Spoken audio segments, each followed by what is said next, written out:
Hello everyone, welcome to my channel brilliant minds. तो आज की इस वीडियो में हम class 11th financial market management का chapter number 2 primary and secondary market को स्टार्ट करेंगे। जो चैप्टर नंबर 1 है उसके मैंने 2 पार्ट में चैप्टर नंबर 1 को कंप्लीट कर दिया है। जो हमारा इंस्ट्रूमेंट्स वाला चैप्टर है ना, financial instruments chapter number 1 markets and financial instruments, वो मैंने कंप्लीट आपका कर दिया है। वो आपको वीडियो मिल जाएगी। अगर आपने चैप्टर 1 नहीं देखा तो आप पहले चैप्टर 1 देखिए, उसके बाद आप कंटिन्यू यहाँ पे चैप्टर नंबर 2 के साथ कर सकते हैं। तो यहाँ पे हमारा जो चैप्टर नंबर 2 है वो है हमारा प्राइमरी एंड सेकेंडरी मार्केट। तो ये अब अपना टाइम वेस्ट नहीं करते, इसे हम जल्दी से स्टार्ट करते हैं।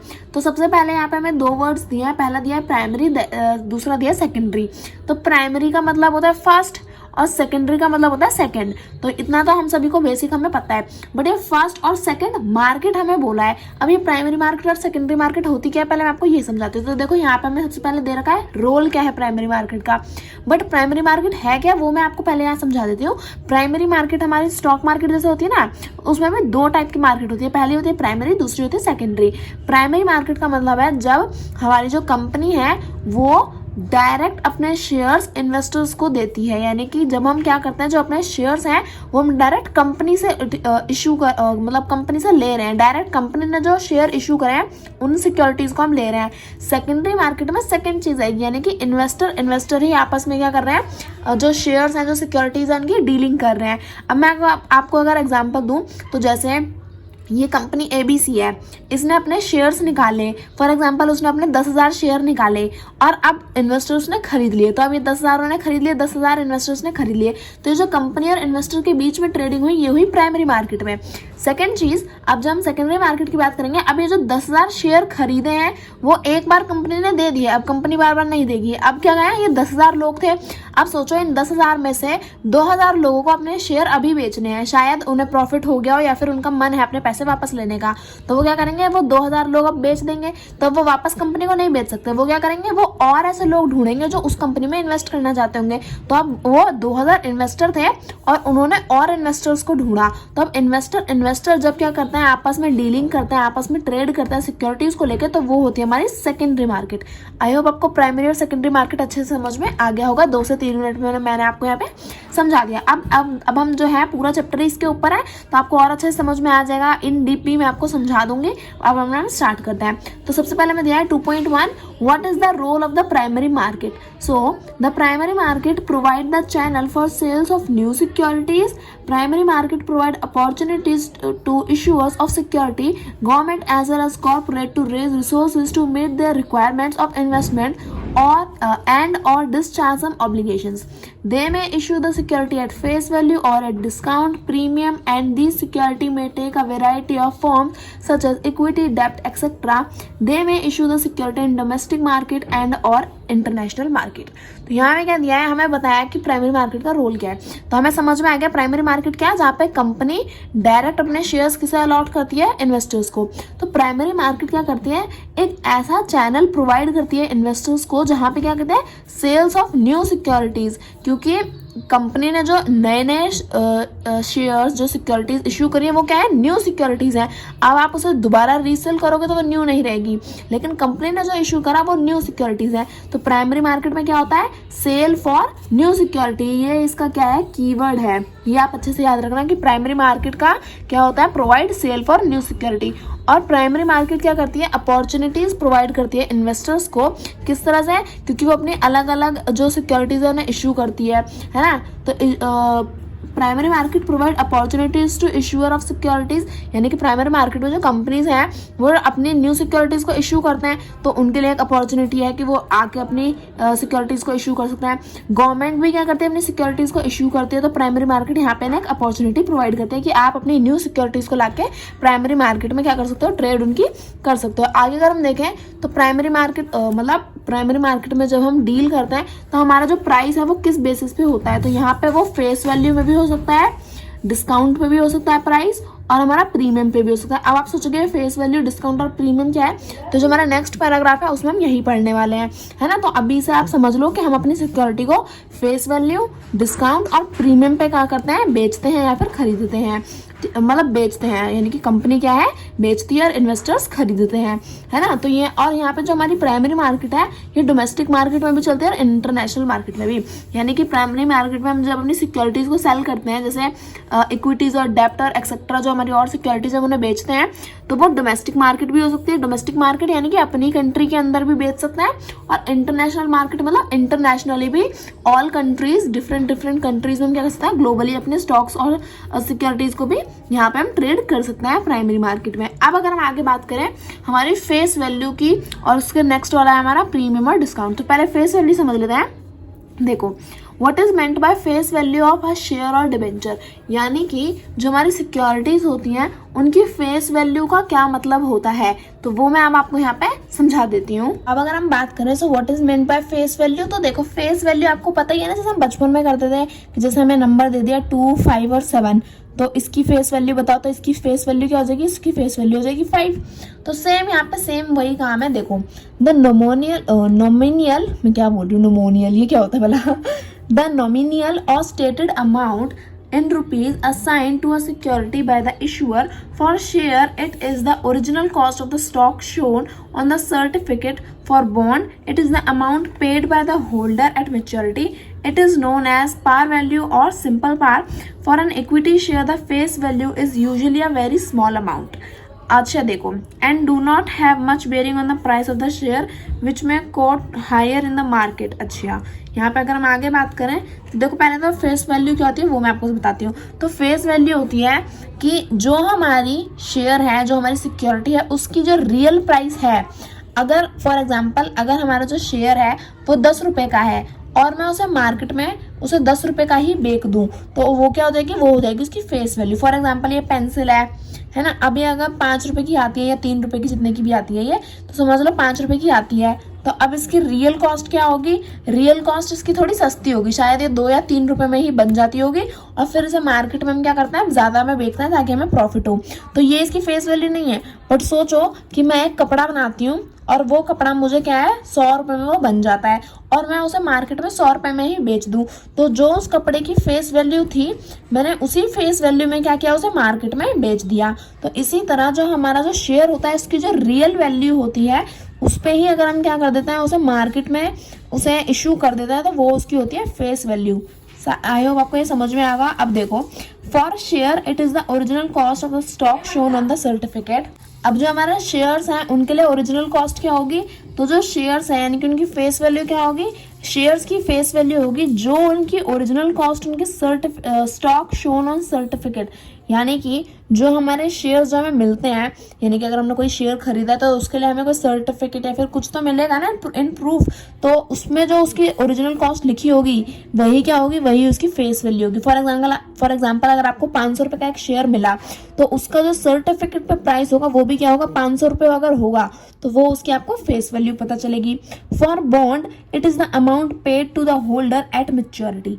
अच्छा, अब देखो, जब हम बॉन्ड खरीदते हैं, बॉन्ड सब जब हम खरीदते हैं गवर्नमेंट सिक्योरिटी, तो उसकी फेस वैल्यू क्या होगी, तो उसकी फेस वैल्यू होगी, फॉर एग्जांपल आज अगर मैंने 1 लाख रुपए बॉन्ड में इन्वेस्ट करे, है ना, और 2 साल के बाद मुझे वो 1,50,000 रुपए मिलते हैं, तो यानी कि इन रियलिटी उसकी फेस वैल्यू क्या थी, उस बॉन्ड की फेस वैल्यू 1,50,000 रुपए ही तो थी, तभी तो मुझे एट लास्ट उतने पे ही मिले, उससे ज्यादा में तो नहीं मिले। तो जो अमाउंट होल्डर को पे होती है एट मैच्योरिटी वही क्या होती है, फेस वैल्यू ऑफ बॉन्ड होती है। तो आई होप आपको समझ में आएगा। अब फेस वैल्यू को हम क्या बोलते हैं, पार वैल्यू और सिंपल पार वैल्यू भी बोलते हैं। अब यहाँ पे आपको एग्जांपल दे रखा है, जैसे मैंने आपको दिया था ना कि अगर हमारा 100 रुपए की एक शेयर है तो वो अगर हमें 100 रुपए में ही मिल रहा है तो वो उसकी फेस वैल्यू हो जाएगी। तो ये हमारा यहाँ पे कंप्लीट हो गया।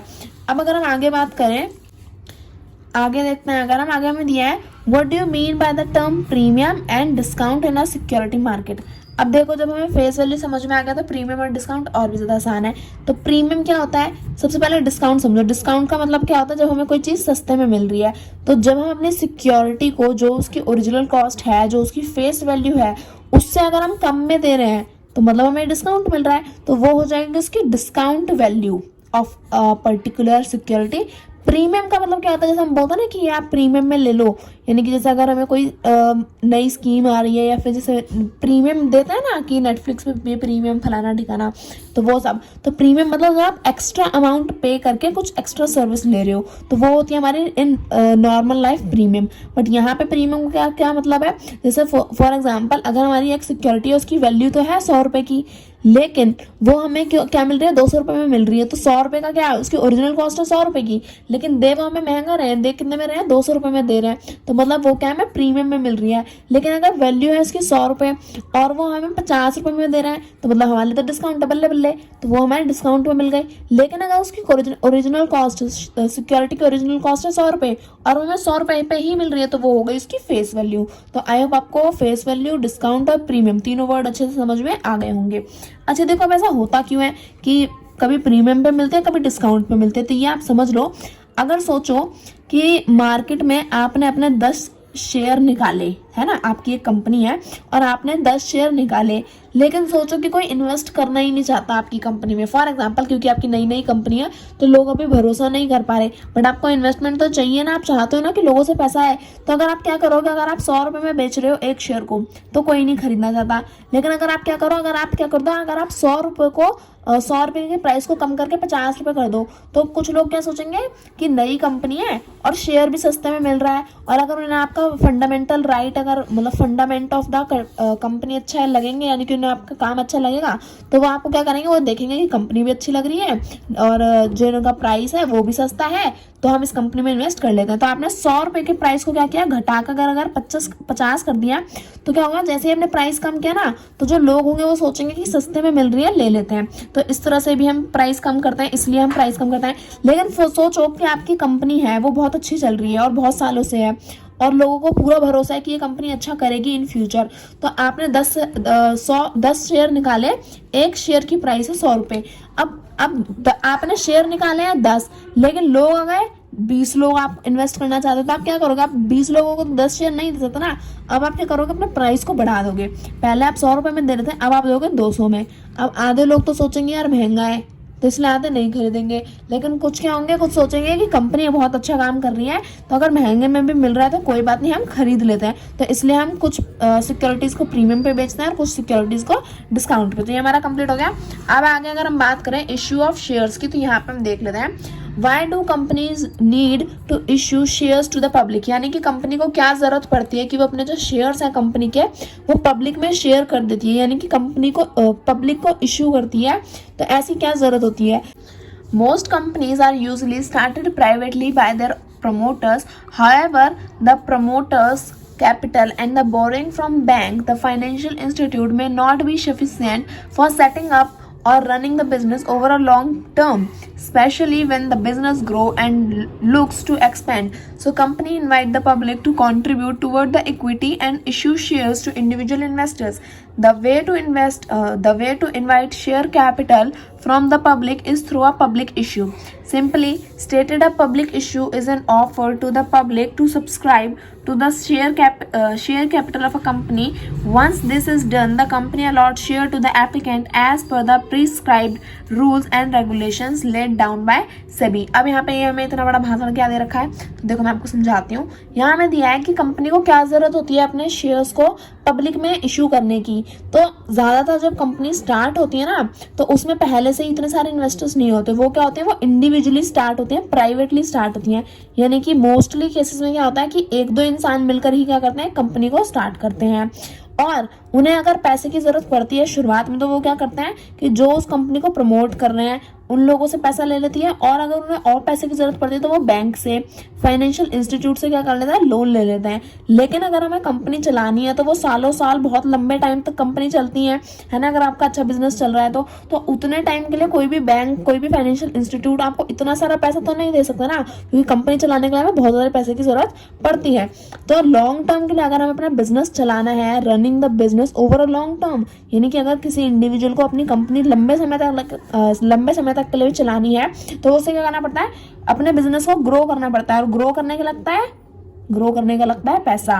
अब वो पैसा उसे अगर बैंक और फाइनेंशियल इंस्टीट्यूट से इतना सारा नहीं मिलेगा तो वो क्या करेगी, वो लोगों को इनवाइट करेगी, invite the public to contribute toward their equity and issue share. यानी कि अब कंपनी को पैसे की जरूरत पड़ती है, अब पैसे की जरूरत है तो क्या करेगी, वो लोगों को बोलेगी कि आप आइए और मेरी कंपनी में क्या करें, इन्वेस्ट करें अपना पैसा, और आप यहाँ की क्या कर दो, इक्विटी शेयर्स में आपको इश्यू कर दूंगा। तो इसलिए कंपनी क्या करती है, अपने जो शेयर्स है वो इश्यू करती है ताकि और इन्वेस्टर्स आगे क्या कर सकें, जो पब्लिक है छोटा मोटा, मतलब हम जो पब्लिक है ना, वो लोग क्या कर सके, कंपनी में इन्वेस्ट कर सकें। और जब पब्लिक इन्वेस्ट करती है तो यानी कि पब्लिक इशू हो रहा है, वो क्या कर रही है, कंपनी पब्लिक में क्या कर रही है, अपने शेयर्स को इशू कर रही है, तो उसे हम बोलते हैं पब्लिक इशू। और जब हम क्या करते हैं, अपना पैसा दे देते हैं, इन्वेस्ट कर देते हैं उस कंपनी में, तो वो कंपनी क्या करती है, as per rules and regulations, जो सेबी ने रूल्स एंड रेगुलेशंस हमें अलॉट कर रखे हैं, उसके हिसाब से क्या करती है कंपनी, अपने एप्लीकेंट्स को क्या कर देती है, शेयर्स जो है वो प्रोवाइड कर देती है, उन्हें दे देती है, उन्हें अलॉट कर देती है शेयर्स। यानी कि जो इन्वेस्टर्स होते हैं उन्हें उनके शेयर्स अलॉट हो जाते हैं पैसा देने के बाद। आगे आई होप आपको ये पहला वाला समझ में आ गया टॉपिक। आगे अगर हम बात करें, what are different kind of issues, यानी कि अब जो हम इशू करते हैं शेयर्स को, तो उसमें भी कुछ तरह तरह के इश्यूज होते हैं, तो वो कौन कौन सा है। Primarily issue can be classify as a public issue, right और preferential issue.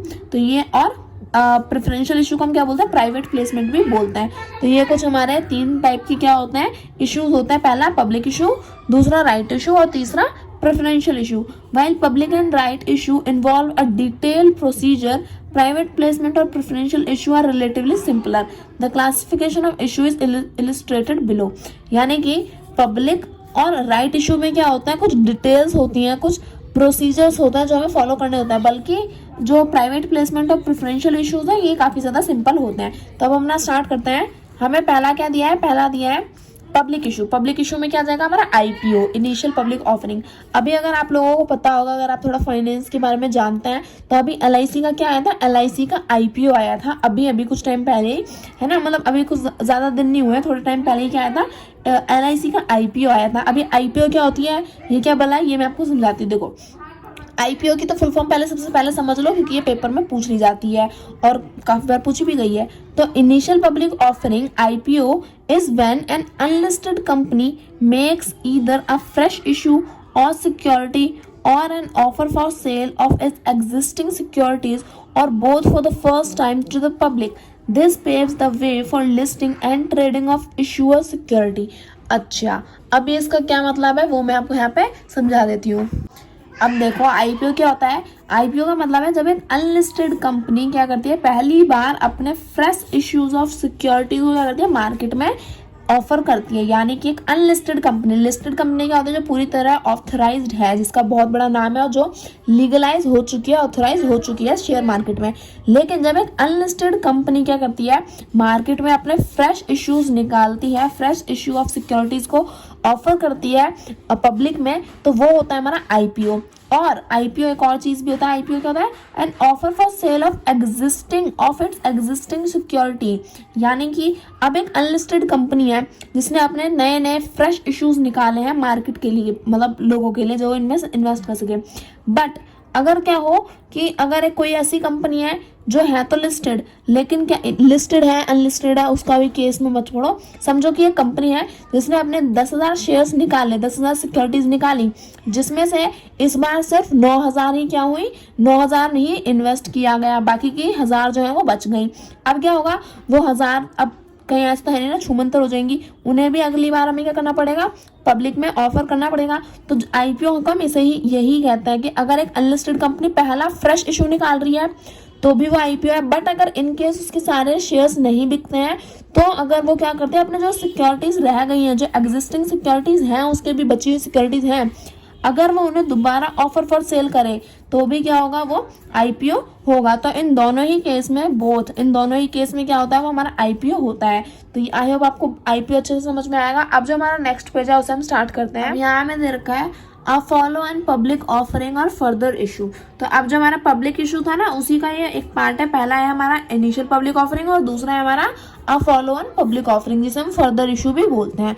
So a follow on public offering further issue is when an already listed company make either a fresh issue of security to the public or an offer for sale to the public through an offer document.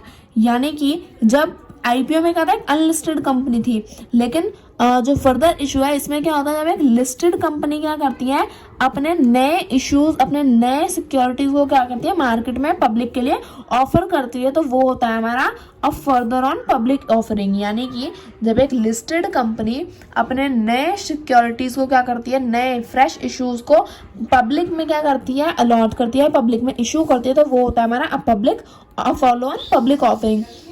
Follow on public offering आया हुआ आपको अच्छे से समझ में आएगा। अब हम बात कर लेते हैं राइट इशू की। So right issue when a listed company process to issue fresh securities to its existing shareholders as on a record date, the right are normally offered in a particular ratio to the number of securities held prior to the issue। अब देखो ये एक example दे रखा है, मैं आपको example अपनी भाषा में एक आसान सा दूंगी, ज़्यादा परेशान नहीं होगे आप।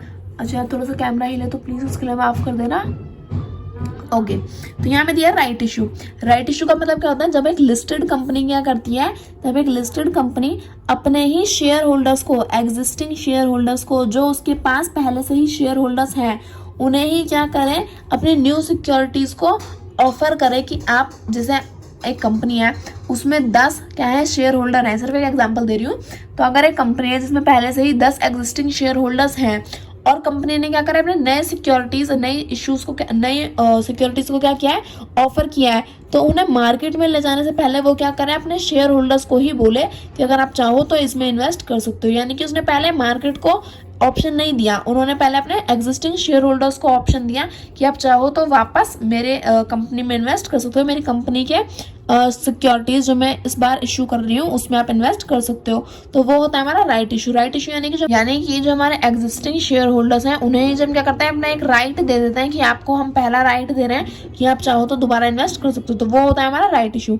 अब राइट इशू का फायदा क्या है, अब इस राइट इशू का ये फायदा है कि अगर हम क्या करते हैं, अगर हम अपने एग्जिस्टिंग शेयर होल्डर्स को ही क्या करते हैं, ऑफर करते हैं, तो अब हमें और पब्लिक की जरूरत नहीं पड़ी। यानी कि अब हम और पब्लिक को अपनी कंपनी में ओनर नहीं बना रहे, क्योंकि इक्विटी शेयर्स का मतलब क्या होता है, ऑटोमेटिकली आप ओनर बना रहे हो कंपनी में। लेकिन अब हमने और लोगों को नहीं दिया, जो पहले से हैं 10 लोग उन्हें ही दिया।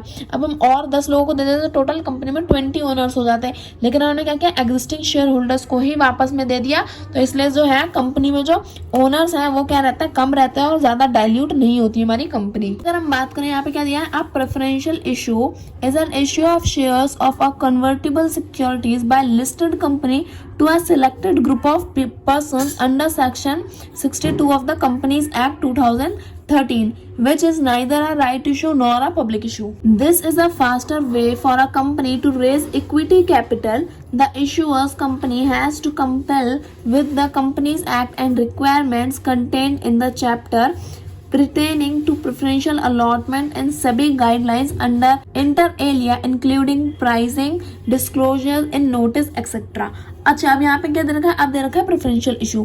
तो अब जब हमारा प्रेफरेंशियल इशू है, ना तो ये हमारा पब्लिक इशू की तरह होता है और ना ही हमारा राइट इशू की तरह होता है। तो इन दोनों से ये क्या है, डिफरेंट है। इसमें क्या होता है, इसमें कंपनी जो है वो अपने इश्यूज, अपने जो शेयर्स हैं उन्हें इशू तो जरूर करती है, बट क्या करती है, सिर्फ सिलेक्टेड ग्रुप ऑफ पर्संस के लिए।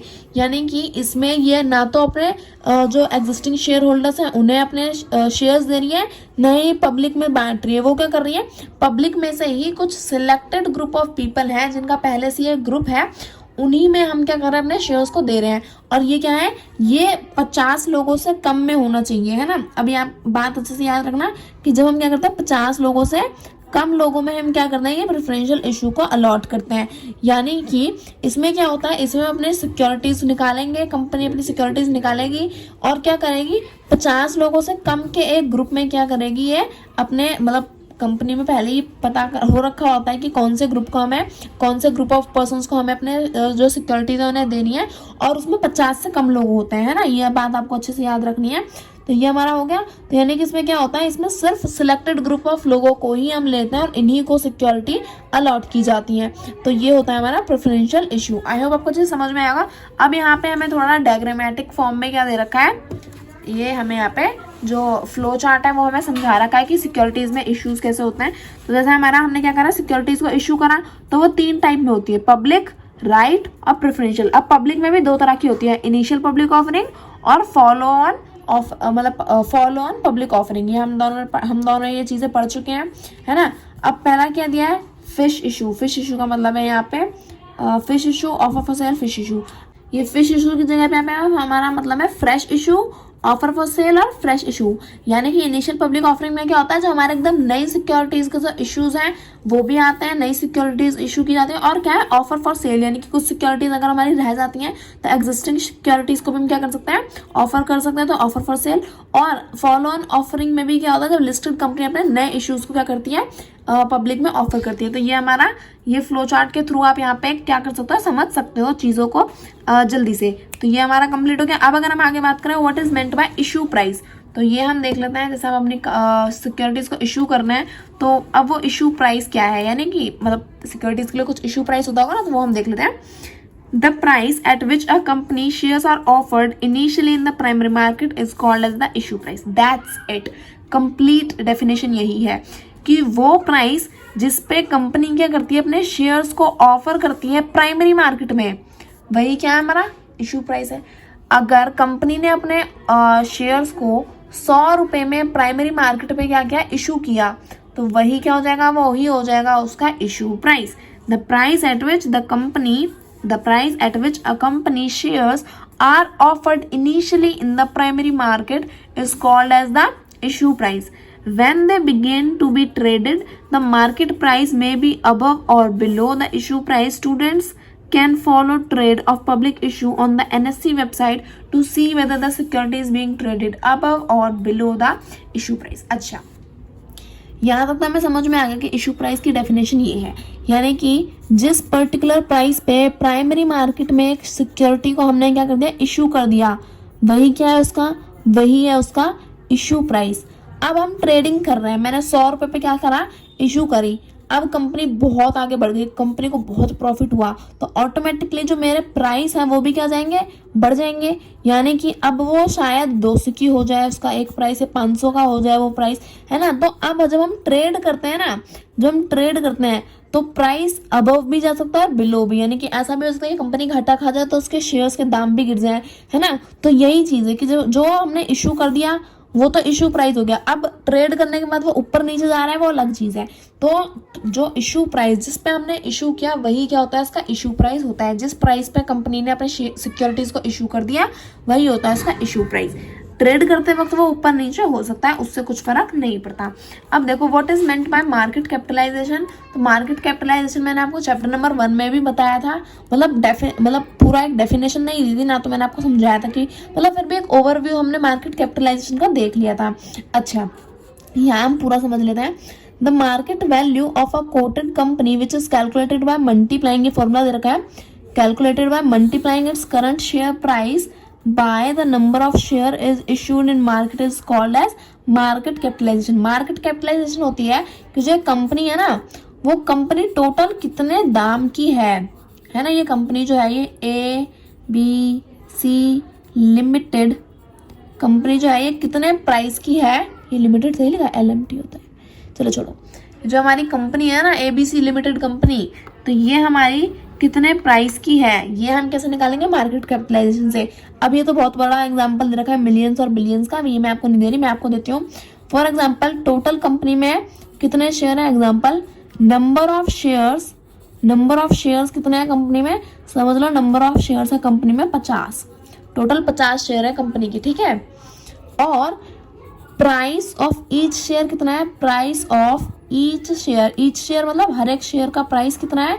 तो अगर मैं आपसे कहूँ हर एक शेयर का प्राइस है 10 रुपए, तो कंपनी का टोटल दाम क्या हुआ, अगर एक शेयर 10 रुपए का है और टोटल 50 शेयर हैं, तो अगर एक 10 का है तो 50 कितने के होंगे, डायरेक्ट इन दोनों को क्या कर दो, मल्टीप्लाई कर दो, तो यानी कि पूरे टोटल क्या हो जाएंगे, टोटल हो जाएंगे 500 रुपए के। तो यानी कि कंपनी का टोटल दाम कितना है, टोटल कंपनी है 500 रुपए की। तो यही है हमारी मार्केट कैपिटलाइजेशन। अब आप इस फॉर्मूले को ऊपर नीचे करके लगा सकते हो। जैसे मैं अगर आपको यहाँ पे स्पेस है ना बताती हूँ, मार्केट कैपिटलाइजेशन का फॉर्मूला है नंबर ऑफ शेयर्स, ठीक है, multiply by price of shares. ये आप समझ गए। अगर हमें मार्केट कैपिटलाइजेशन निकालनी है तो जितने नंबर ऑफ शेयर्स हैं जैसे समझो 50 नंबर ऑफ शेयर्स हैं, उन्हें मल्टीप्लाई कर दो प्राइस ऑफ शेयर्स से। सोचो प्राइस कितना है, प्राइस है 10 रुपए का, तो यानी कि मार्केट कैपिटलाइजेशन हो गई 500। अब सोचो उन्होंने आपको क्या दे रखा है, अब आपको ये नंबर और प्राइस नहीं दे रखे, उन्होंने आपको दिया है सिर्फ मार्केट कैपिटलाइजेशन दे रखी है 200 रुपए की, और बोल रखा है कि जो एक शेयर है ना उसका प्राइस है, एक शेयर का प्राइस है आपका समझ लो 5 रुपए। तो अब बताओ नंबर ऑफ शेयर्स कितने होंगे, नंबर ऑफ शेयर्स हमें बताने हैं। तो फॉर्मूला क्या है, market capitalisation is equal to number of shares, number of shares multiply by price of shares.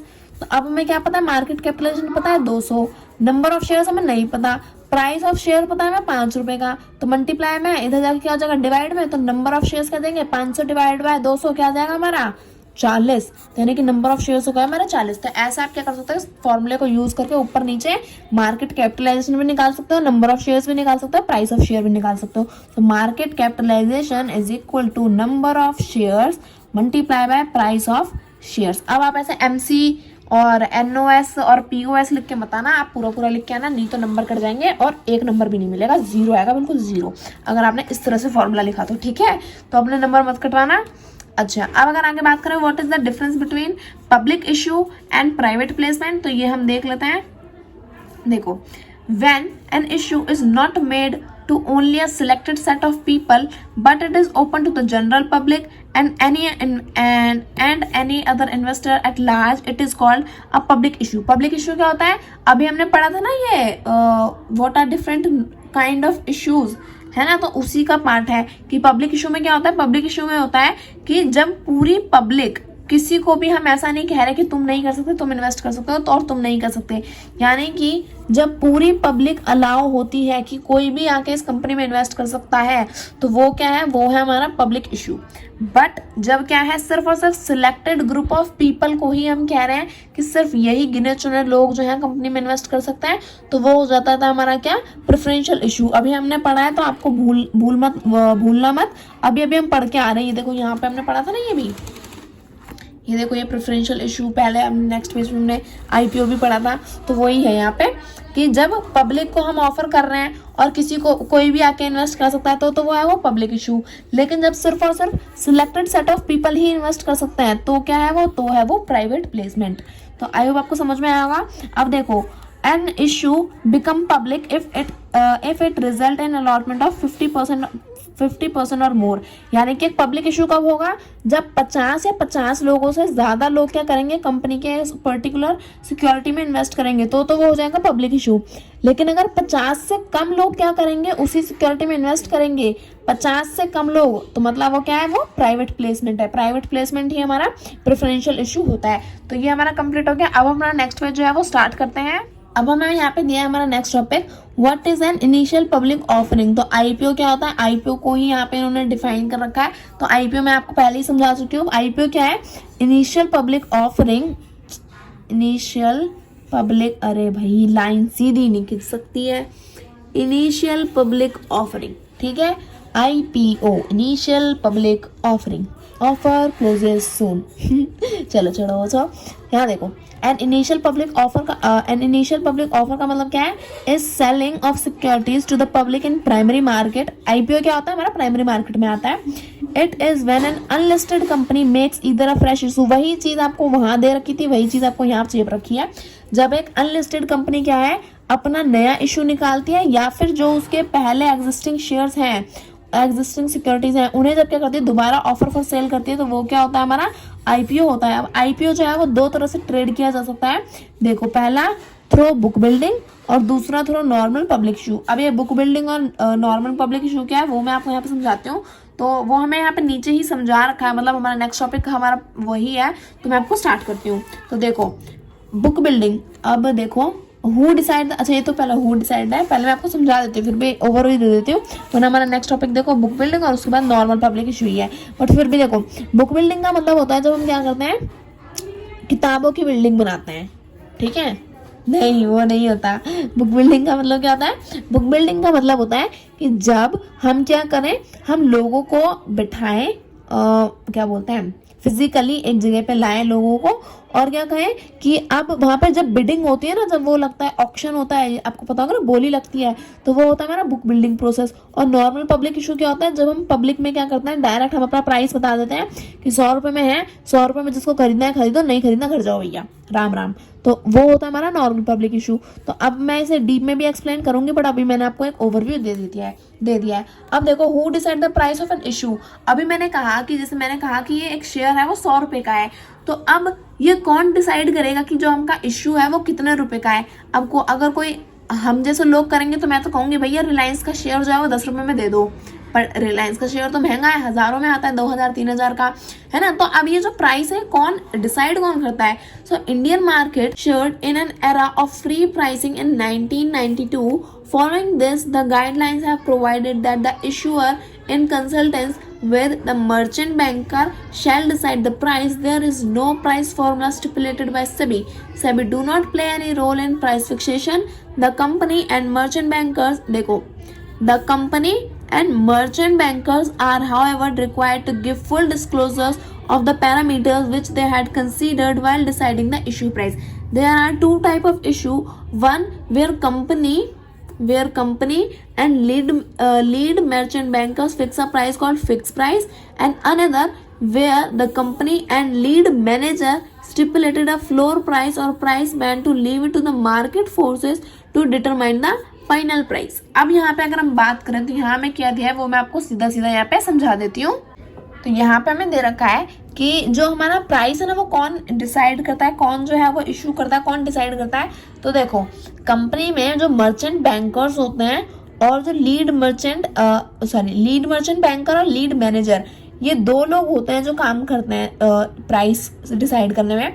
तो देखो, अगर हमें फिक्स प्राइस करना है, प्राइस फिक्स करना है कि 100 रुपए मतलब 100 रुपए, तो यानी कि जैसे नॉर्मल पब्लिक इशू होता है, तो उसका प्राइस कौन फिक्स करेगा, वो करेगा लीड मर्चेंट बैंकर और कंपनी। यानी कि जब कंपनी वाले और जो हमारा लीड मर्चेंट बैंकर है, ये दोनों मिलकर जो प्राइस डिसाइड करेंगे वो तो होगा हमारा फिक्स प्राइस। फिक्स प्राइस मतलब जो नॉर्मल पब्लिक इशू से हम बताते हैं कि ये चीज आपको, ये जो सिक्योरिटी है ये 100 रुपए में ही मिलेगी।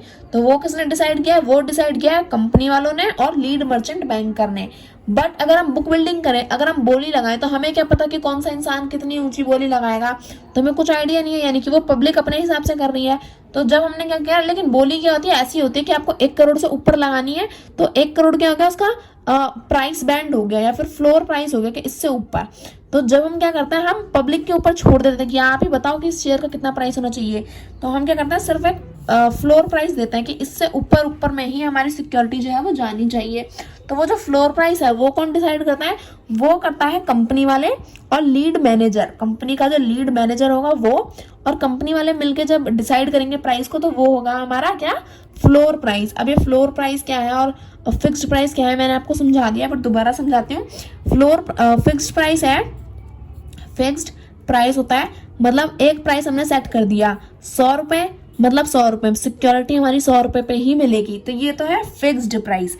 ये कौन डिसाइड करेगा, लीड मैनेजर और कंपनी वाले, ठीक है। ये होता है हमारा नॉर्मल पब्लिक इशू से, यानी कि हमने नॉर्मली पब्लिक में जब इशू कर दिया तो नॉर्मल पब्लिक क्या करेगी, 100 रुपए में खरीदना चाहेगी तो खरीद लेगी। अब हमारा फ्लोर प्राइस क्या होता है, फ्लोर प्राइस क्या होता है, फ्लोर प्राइस होता है कि हमने बता दिया जी इतने से ऊपर जा सकता है, इससे में कम से नहीं मिलेगा। यानी कि अगर मैंने कहा कि 50 रुपए से ऊपर अगर आप खरीदोगे तो हम अपनी सिक्योरिटी देंगे, वरना सस्ते में तो हम नहीं देंगे। तो जो फ्लोर प्राइस है ये हम क्या करते हैं, बुक बिल्डिंग प्रोसेस से डिसाइड करते हैं। यानी कि अब बुक बिल्डिंग में जैसा बोली लगती है ना, तो हमने बता दिया 50 रुपए से ऊपर की बोली जो लगाएगा उसे मिल जाएगी, वरना तो हम नहीं देने वाले। तो ऐसे ही ये फ्लोर प्राइस को हम सेट करता है, ये सेट होता है लीड मैनेजर और कंपनी वालों के थ्रू। ये कहाँ से आ गया, चलो आगे अगर हम देखें, so what does price discovery through book building means. अब ये जो बुक बिल्डिंग का प्रोसेस है ना, मतलब जो मैंने अभी आपको इतनी देर से समझा रही हूँ, तो ये इसका मतलब क्या है ना, बुक बिल्डिंग प्रोसेस का मतलब क्या है। So book building is basically a process used in IPO for efficient price discovery. It is a mechanism where during the period for which the IPO is open, bids are collected from investors at various prices which are above or equal to the floor price. The offer price is determined after the bid closing date. यानी कि मैंने आपको बताया ना, book building यानी कि बोली जहाँ पे लगती है, तो बुक बिल्डिंग प्रोसेस हम क्या करते हैं, जनरली आईपीओ के लिए हम क्या करते हैं, यूज करते हैं। इसमें क्या होता है कि अब आईपीओ कुछ टाइम के लिए ही ओपन रहते हैं, कुछ टाइम के बाद जब हमारी सारी सिक्योरिटी बिक जाएंगी तो हमारा आईपीओ बंद। जब तक आईपीओ ओपन रहता है तब तक हम क्या करते हैं, जनरली बुक बिल्डिंग प्रोसेस का यूज करते हैं कि इसमें लोग क्या लगाते हैं, बिड्स लगाते हैं, बोली लगाते हैं, और अलग अलग इन्वेस्टर्स की बोली को हम कलेक्ट करते हैं, और उसके बाद या तो कुछ लोग फ्लोर प्राइस के बराबर की ही बोली लगाएंगे या फिर फ्लोर प्राइस से अबव बोली लगाएंगे, है ना। तो अब उसके बाद हम क्या करते हैं, जब जिसको मतलब अब ऑफर प्राइस क्या है, जो हाईएस्ट बोली जाएगी, ऑब्वियस सी बात है वही क्या होता है हमारा जनरली ऑफर प्राइस होता है। तो जब हमारी बुक बिल्डिंग प्रोसेस है जो बंद हो जाती है, उसके बाद हमें क्या होता है, उसके बाद हमें ऑफर प्राइस बताया जाता है कि हमारी जो सिक्योरिटी है वो हमें कितने पे ऑफर होने वाली है। तो आई होप आपको बुक बिल्डिंग प्रोसेस अच्छे से समझ में आ गया होगा। बुक बिल्डिंग क्या है, जो हमारा बोली लगाने वाला फॉर्मूला, बोली लगाने वाला मेथड होता है, वही होता है हमारा बुक बिल्डिंग प्रोसेस। आगे अगर हम बात करें तो what is the main difference between offer of shares through book building and offer of shares through normal public issue, यानी कि अब ये दोनों से ही क्या हो रहा है, नॉर्मल पब्लिक इशू से भी और बुक बिल्डिंग प्रोसेस से भी, दोनों से क्या हो रहा है, हमें सिक्योरिटीज के प्राइस ही हैं जो हमें सेट किए जा रहे हैं, बट इन दोनों में डिफरेंस क्या है। So price at which securities will be allotted is not known in case of offer of shares through book building, while in case of offer of shares through normal public issue, price is known in advance to investor. Under book building, investors bids for shares at the floor price or above, and after the closure of the book building process, the price is determined for allotment of shares. अब ये क्या चीज दे रखी है, ये क्या बला दे दी इतनी लंबी चौड़ी डेफिनेशन। तो देखो बुक बिल्डिंग क्या है, बोली लगाने वाला प्रोसेस, और नॉर्मल पब्लिक इशू क्या है कि हमने बता दिया जी इतने में है तो इतने में ही मिलेगी सिक्योरिटी। तो बुक बिल्डिंग प्रोसेस में क्या होता है कि हमें प्राइस पहले से नहीं पता होता, पब्लिक को जो है वो प्राइस पहले से नहीं पता होता। Price at which securities will be allotted is not known in case, जब हमें सिक्योरिटीज कितने पे मिलने वाली है, अलॉट कितने पे होने वाली है, इसके बारे में हमें जब नहीं पता, नॉट नोन, जब हमें नहीं पता, तो वो कौन सा हो जाएगा, वो हो जाएगा बुक बिल्डिंग। अब एक इंसान ने कहा 100 रुपए, एक ने कहा 110, एक ने कहा 200, एक ने कहा 500। अब हमें क्या पता इतने सारे प्राइस में से कंपनी कौन से प्राइस पे अलॉट करेगी सिक्योरिटी, तो वो हो गया बुक बिल्डिंग। हमने बोली लगाई ना, उसमें हमें पता ही नहीं है कि कितने पे हमें अलॉट होंगे, कितने पे हमें ऑफर किए जाएंगे। तो जब ऑफर प्राइस नहीं पता है तो वो क्या है, वो है हमारा बुक बिल्डिंग वाला प्रोसेस। बट जब हमें ऑफर ऑफ शेयर्स का प्राइस पता है तो क्या है, वो normal public shares, normal public issue. जब हमें पता है कि 100 रुपए में मिलेगी सिक्योरिटी, जाके खरीद लो जैसे खरीदनी है, तो हमें पहले से ही पता है ना, एडवांस में हमें इन्वेस्टर्स को पता रहती है कि कितने पे हमें सिक्योरिटी मिलने वाली है, तो वो होता है नॉर्मल पब्लिक इशू। तो आई होप आपको दोनों में डिफरेंस अच्छे से समझ में आ गया होगा। अच्छा देखो, under book building investors bids of share at the floor price और अबव। तो देखो बुक बिल्डिंग प्रोसेस में क्या होता है, जो इन्वेस्टर्स हैं या तो वो फ्लोर प्राइस के बराबर का दाम लगाएंगे या फिर उससे ऊपर दाम लगाएंगे, उससे कम दाम लगाएंगे तो आपका नहीं माना जाएगा। तो ये होता है हमारा book building. So in case of book building the demand can be known every day as the book is being built, but in case of public issue the demand is known at the close of the issue। यानी कि book building में क्या है, लोगों की demand जो है ना वो हर दिन हमें पता चलती है, क्योंकि बुक बिल्डिंग प्रोसेस 1 से 2 या 3 दिन तक जो है वो चलता है। तो इसमें लोगों की डिमांड हमें पता चलती है कि कितनी ज्यादा डिमांड है उस सिक्योरिटी को लेके, कि लोग उसे महंगे पे भी खरीदने के लिए तैयार है या फिर सस्ते में ही उस सिक्योरिटी को निपटाना चाहते हैं। तो बुक बिल्डिंग प्रोसेस में क्या है, हमें डिमांड जो है वो हर दिन पता चलती है उस सिक्योरिटी से रिलेटेड। तो ये हमारा कंप्लीट हो गया। आगे अगर हम बात करें तो ये क्या है, आगे में दिया what is cut off price. तो ये हमारा पार्ट 1 ही होगा चैप्टर का, इसमें हम आधा ही चैप्टर कंप्लीट करेंगे, बाकी का चैप्टर हमने नेक्स्ट वीडियोस में कंप्लीट करेंगे। अब हम लोग देख लेते हैं what is cut off price. So cut off price क्या है, in a book building issue the issuer is required to indicate either the price band or a floor price in the prospectus. The actual discovered issue can be any price in the price band or any price above the floor price.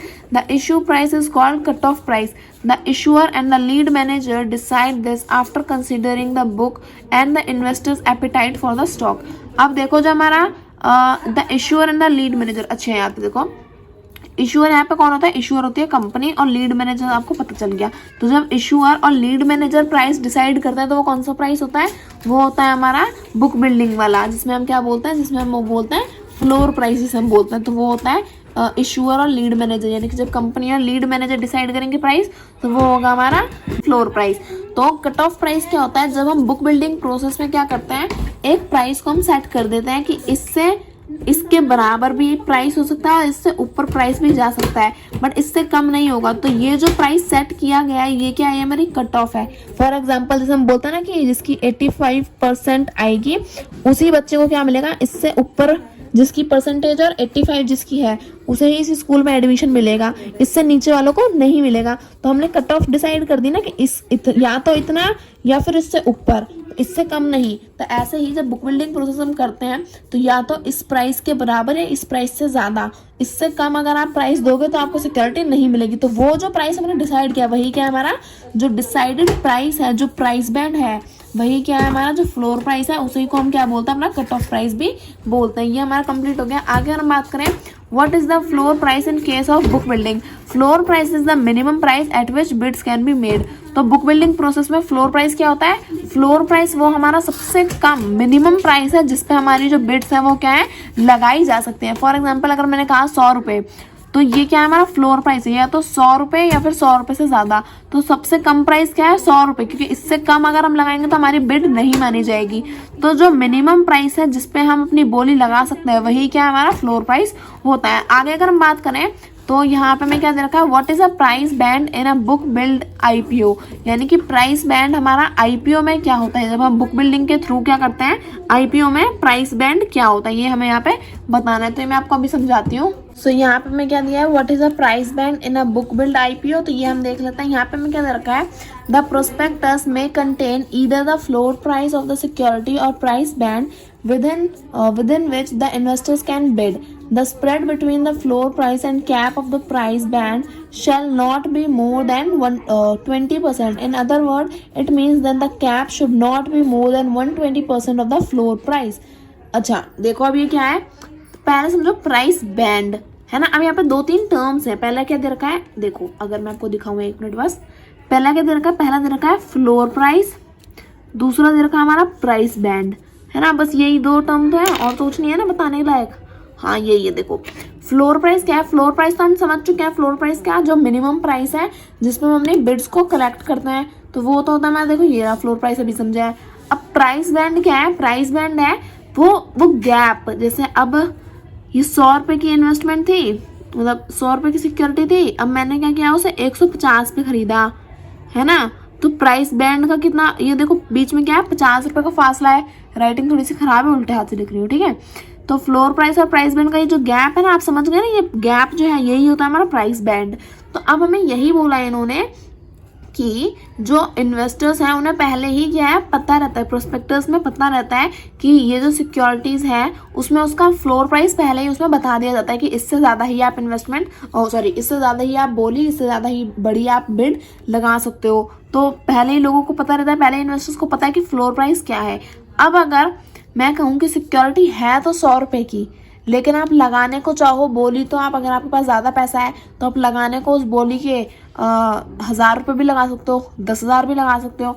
तो but अगर देखा जाए तो आप 100 रुपये की चीज़ को 10,000 में खरीद रहे हो, तो उसमें कुछ आपका फ़ायदा तो है नहीं, ऑब्वियस सी बात है, आपका नुकसान ही हो रहा है। तो हमें बस यही बोला है कि जो हमारा फ्लोर प्राइस है और जो हमारा प्राइस बैंड है ना, cap of the price band, वो 20% से ज़्यादा नहीं होना चाहिए। यानी कि अगर मैं कहूँ कि अगर आपकी एक सिक्योरिटी है वो 100 रुपये की है, ये क्या है, उसका फ्लोर प्राइस है, यानी कि मिनिमम आप क्या लगा सकते हो, 100 रुपये का प्राइस लगा सकते हो, बिड लगा सकते हो। और आपका जो हाईएस्ट प्राइस है ना, वो 20% से ज़्यादा का नहीं होगा। यानी कि 100 रुपये का 20% यानी कि सीधा 120, है ना। यानी कि आप क्या कर सकते हो, उसे ज़्यादा से ज़्यादा 120 रुपये में खरीद सकते हो।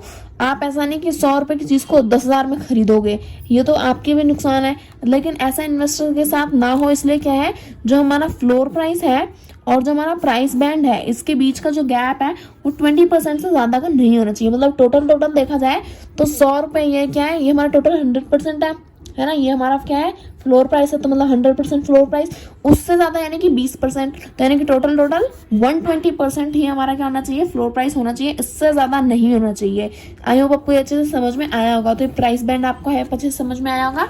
अब जो हमारा नेक्स्ट टॉपिक है उसे हम अपने नेक्स्ट पेज से स्टार्ट कर लेते हैं। अब हमें दिया है who decide the price band. So it may be understood that the regulatory mechanism do not play a role in setting the price for the issues.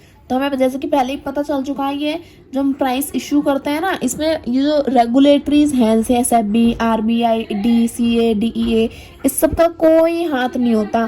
तो यानी कि ऑब्वियस सी बात है, प्राइस बैंड में भी जो हमारी रेगुलेटरी अथॉरिटीज हैं उनका कोई हाथ नहीं होगा, ना तो ये कोई प्राइस डिसाइड करती हैं. So it is up to the company to decide on the price of the price band in consultations with merchant bankers. यानी कि कंपनी वाले और मर्चेंट बैंकर्स ही आपस में मिलकर क्या करते रहते हैं, तालमेल अपना बिठाते रहते हैं और घोलमाल करते रहते हैं. यानी कि जो प्राइस बैंड है उसका जो कितना प्राइस होगा वो कौन डिसाइड करेगा, वो मर्चेंट बैंकर्स और कंपनी वाले ही क्या करते हैं, डिसाइड करते हैं. इसमें सेबी वेबी का कोई हाथ नहीं होता. आगे अगर हम बात करें, so what is the minimum number of days for which a bid should remain open during book building. यानी कि बुक बिल्डिंग जो है उसमें जो हम बोलियां लगाते हैं, यानी कि ऑब्वियस सी बात है कि जो हम बोली लगाएंगे वो कितने दिन तक हम लगा सकते हैं. तो मैंने आपको बताया था ना, मिनिमम हम 3 दिन तक, मैक्सिमम हमारा 10 दिन जा सकता है, 10 दिन से ज़्यादा नहीं, बट मिनिमम हम क्या कहते हैं, कम से कम 3 दिन तक के लिए बोलियां तो हमारी लगती ही हैं. So book should remain open for 3 days, यानी कि 3 दिन तक के लिए हमारी बुक बिल्डिंग प्रोसेस हमारी चलती है. So can open outcry system be used for book building. So book building क्या है, हम बोली लगा रहे हैं. अब बोली हमें जरूरी नहीं है जगह पे जाके ताल ठोक ठोक के ही लगानी है. वहाँ क्या है, अब हम ऑनलाइन बिडिंग भी कर सकते हैं, है ना, क्योंकि ऑनलाइन अब सब कुछ हो गया है, ट्रांजेक्शन हमारी सब कुछ ऑनलाइन चल सकता है. तो बोला हम बिडिंग क्यों नहीं ऑनलाइन कर सकते. तो हम जो बोलियां हैं वो ऑनलाइन लगा लेते हैं आजकल. पहले जो है वो ठोक ठोक के मार के बता देते थे, 1 2 3 फलाना ढिमकाना, ऐसे कर करके बताते थे पहले के टाइम पे. बट अब के टाइम पे क्या है, इलेक्ट्रॉनिकली सारी चीजें हो जाती हैं. सो ओपन आउटक्राई सिस्टम क्या है, ओपन आउटक्राई सिस्टम है, ओपन मतलब खुला खुला, आउट मतलब बाहर, और क्राई मतलब चीखना चिल्लाना और रोना, है ना. तो ओपन आउटक्राई का सिस्टम होता है कि जब हम क्या करते हैं, एक फिजिकली एक जगह पे जाते हैं, वहां पे चिल्ला के बताते हैं कि इतने रुपए में ये बोली हमारे लिए, इतने की बोली, इतने की बोली. तो वो होता है ओपन आउटक्राई सिस्टम. बट आजकल जो है नहीं, आजकल ओपन आउटक्राई सिस्टम हम बुक बिल्डिंग के लिए यूज नहीं करते हैं. As per SEBI only electronically linked transparent facilities allowed. यानी कि अब हम क्या करते हैं, सिर्फ इलेक्ट्रॉनिकली ही क्या कर सकते हैं, ट्रांसपेरेंट ट्रांजेक्शन हम कर सकते हैं. ट्रांसपेरेंटली हम क्या कर सकते हैं, इलेक्ट्रॉनिकली अपनी बुक बिल्डिंग प्रोसेस को यूज कर सकते हैं. The bids are submitted online only so that the total amount bid for it always transparently known. This facility platform is provided by the exchange. यानी कि जो हमारा स्टॉक एक्सचेंज है वही क्या करता है, हमें ये ऑनलाइन सिस्टम प्रोवाइड करता है. तो अब ओपन आउटक्राई सिस्टम नहीं होता. आगे अगर हम देखें तो ये हमारा लास्ट टॉपिक होगा. आज हम बस यहीं तक पढ़ने वाले हैं. उसके बाद जो हमारी जो बाकी का चैप्टर है वो हम नेक्स्ट वीडियो से स्टार्ट करेंगे. तो यहाँ हमें दिया है, can the individual investor use the book building facility to make an application. तो क्या सिर्फ एक इंडिविजुअल, सिर्फ एक सिंगल इंसान भी बुक बिल्डिंग प्रोसेस को यूज कर सकता है. सो यस, जरूरी नहीं है, लाखों लोगों का जब झुंडा बना होगा तभी हम बुक बिल्डिंग प्रोसेस यूज करेंगे. एक इंडिविजुअल के लिए भी हम क्या कर सकते हैं, बुक बिल्डिंग प्रोसेस यूज कर सकते हैं. तो ये हमारा आज की वीडियो में बस इतना ही. आज हम बस यहीं तक पढ़ने वाले थे. आई होप आपको सारे टॉपिक अच्छे से समझ में आए होंगे. अगर आपको किसी भी टॉपिक में कोई कंफ्यूजन रह जाती है या फिर आपको कुछ समझ नहीं आता है, कोई भी प्रॉब्लम रह जाती है ना, तो आप मेरे को कमेंट सेक्शन में कमेंट कर दिया करो. मैं आपके जो क्वेश्चंस हैं उनके आंसर्स कर दूंगी. और वीडियोस को प्लीज़ अपने दोस्तों के साथ भी शेयर कर दिया करो, ताकि वो भी आपके थोड़े बहुत पढ़ लें, पास वास हो जाए, है ना, अच्छे नंबर ले आए अपने पेपरों में, है ना. अपने दोस्तों के साथ शेयर करो, क्लास ग्रुप में शेयर करो, ताकि और बच्चे भी अच्छे से पढ़ सकें. तो वीडियो अच्छी लगी तो प्लीज़ वीडियो को लाइक करें and subscribe my channel for more videos. Thank you for watching.